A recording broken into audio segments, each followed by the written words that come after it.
So last night I found some blackberries in the dumpster, and to reassure you all, they're all in those little plastic packs.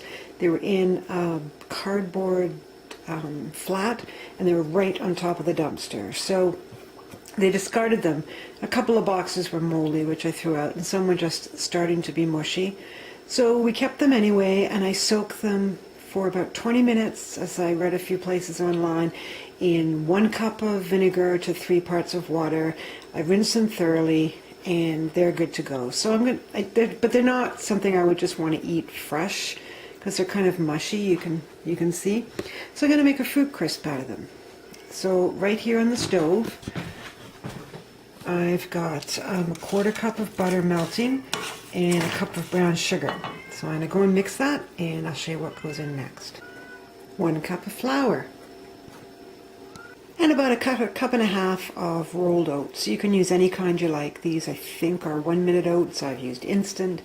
I've used the traditional flakes you cooked before. It just depends on what I have. The only thing you can't use are steel cut oats because they're little pieces of grain. So now I'm going to mix it all up together. So everything's mixed together. It's kind of like a big cookie. And I've got my fruit, and a lot of people add sugar in their fruit, and I just don't. And I don't find it needs it. Even if I make a crisp with rhubarb, I usually put a sweet fruit in it, and it just tastes good, and nobody ever refuses to eat it. So, okay, so I'm just going to spoon this over top. Try to not make this a laborious video. I'll just do a few spoons, and then I'll...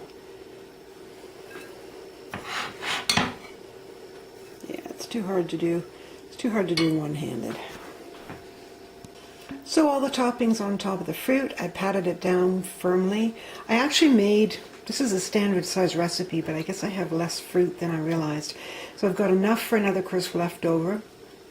That's no problem. I'll put it in some Tupperware and stick it in the freezer, and it'll be the easiest dessert ever next time I want to make it. And I do have some apples here on the counter that pretty much aren't good for eating anymore, so I'll probably make an apple crisp in the next couple of days. You can store it in the fridge. I just don't have a lot of room in the fridge right now. Want to see why? It's filled with dumpster stuff from last night. So there's just no place to stack anything anywhere remotely resembling a tub of crisp topping. So I'm going to put it in the oven for 350.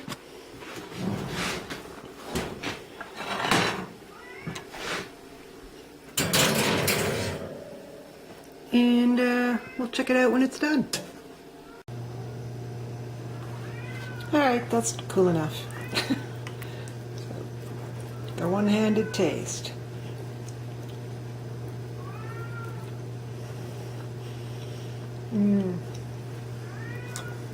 So good. You can do it with any fruit, just the same topping. You can do it with canned fruit if that's all you got. You just have to drain it in a colander and make sure all the juice is out, otherwise it's a soggy mess. Anyway, dumpster fruit crisp, butter and fruit from the dumpster, which are the most expensive parts, flour and oatmeal always in my pantry. Thanks for watching. Go try it, and thanks for watching. I never know what to end this stuff with. Bye.